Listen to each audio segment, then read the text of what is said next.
नमस्कार। चरक संहिता शारीर स्थानम प्रथमोध्यायः कतिधा पुरुषीयं शारीरम श्लोक क्रमांक 52 अहंकार फलं कर्म देहांतर्गति स्मृति विद्यते सति भूतानां कारणे देहमंतरा। प और फ के पहले अगर विसर्ग आता है तो उसे उपदमानीय यानी फूंकने जैसा, दभान यानी फूंकना, उपदमानीय करीब करीब फूंकने जैसा। और अगर स के पहले आता है तो विसर्ग का स होता है यानी डबल हो जाता है। और क और ख के पहले आता है तो उसे जिह्वा मूल्य कहा जाता है। तो ये उच्चारण के विशेष है, विसर्ग के उच्चारण के विशेष। तो अभी प्रस्तुत श्लोक में देखिए, अहंकार फलम, तो फ के पहले विसर्ग है इसलिए फ पर थोड़ा जोर देना है, जैसे कि आप हवा जो है वो फूंक रहे हो, you are blowing the air. अहंकार फलम कर्म, इस तरह से।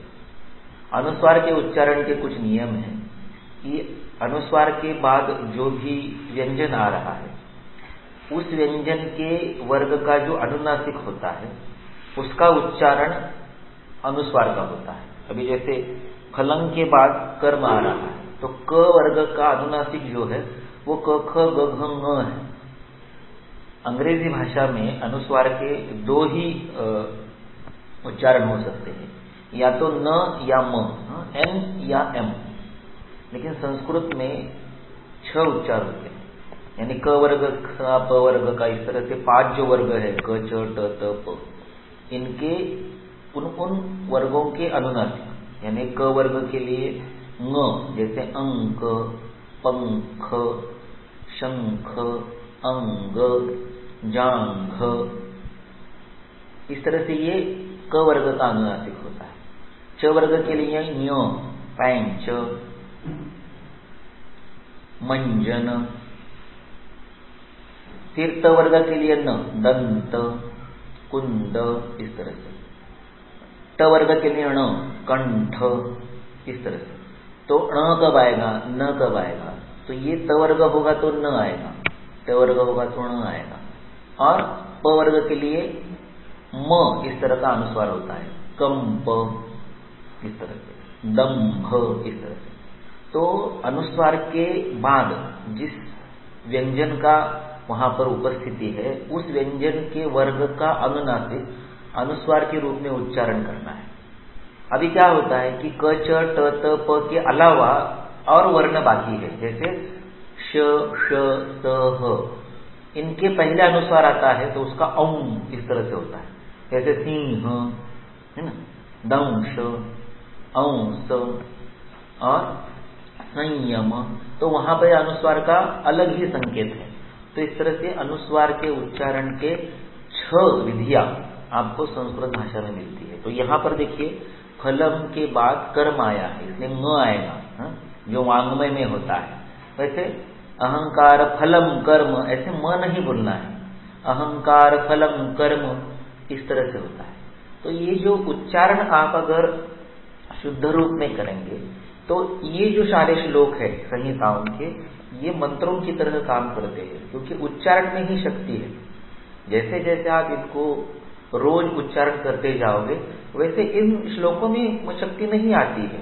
उच्चारण करने वाले के शरीर में, उच्चारण करने वाले के बुद्धि में, उच्चारण करने वाले की कृति में वो शक्ति आती है। इसलिए रसायन सेवन का फल क्या है? वाक सिद्धिम प्रणतिम कांति।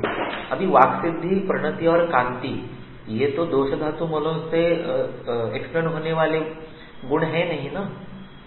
इसलिए जब हम इस श्रद्धा से काम करते हैं कि इदम आगम सिद्धत्वात् प्रत्यक्ष फल दर्शनात् मंत्रवत संप्रयोक्तव्यम, मंत्रों को अर्थ नहीं होता है, मंत्रों का अर्थ नहीं जानना होता है, मंत्रों का उच्चारण आप उस मनन से, उस श्रद्धा से करेंगे तो उसका परिणाम आपको उस स्थिति में प्राप्त होता है।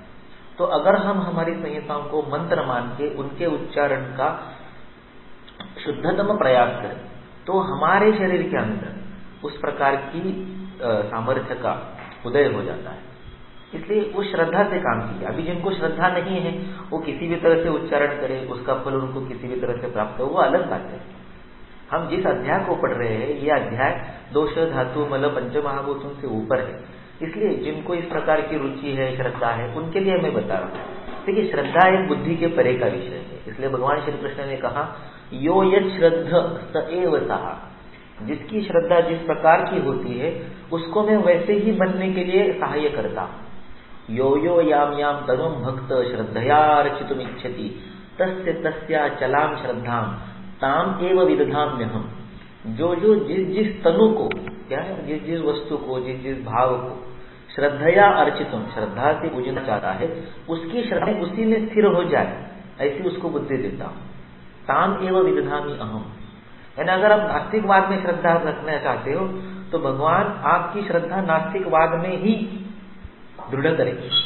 तो इसलिए ये अवलंबन करता है कि आप किस मार्ग का अनुसरण करना चाहते हो। इसलिए मंत्रों के उच्चारण में ही उनका सामर्थ्य है। और अगर हम संहिताओं के श्लोकों को मंत्र मान के चलेंगे तो उनके उच्चारण के द्वारा हमारे शरीर में, हमारे मन में, हमारी बुद्धि में, हमारे जीवन में उस सामर्थ्य का उदय होगा। तो ये एक अलग सामर्थ्य है जो औषध दोष धातु बल पंचमहाभूतों के परे जाता है। ये अनुभव की बात है, इसको हम वर्णन नहीं कर सकते। जैसे ज्ञानेश्वरी के पहले ओम में लिखा है ओम नमो जी आद्या वेद प्रतिपाद्या जय जय स्वसंवेद्या। ये स्वसंवेद्य सारी भावनाएं हैं, इनको मूर्त रूप में ऑब्जेक्टिवली मेजर करके ऐसा होता है ऐसा बताना संभावना के परे है।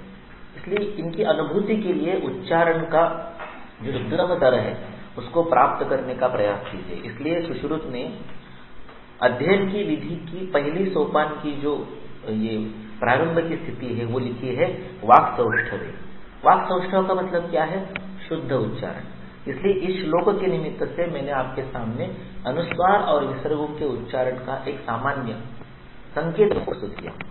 अहंकार फलं कर्म देहांतरगति स्मृति विद्यते सति भूतानां कारणे देहमंतरा। तो इस श्लोक के दोनों पंक्तियों में आपको क वर्ग के पहले अनुस्वार मिलेगा। फलं कर्म भूतानां कारणे, तो न आना चाहिए। अस्तु, जैसे जैसे समय होगा, बुद्धि होगी, वैसे मैं आपके सामने ये चीजें रखने का प्रयास करूंगा। अहंकार फलं कर्म देहांतरगति स्मृति विद्यते सति भूतानां कारणे देहमंतरा।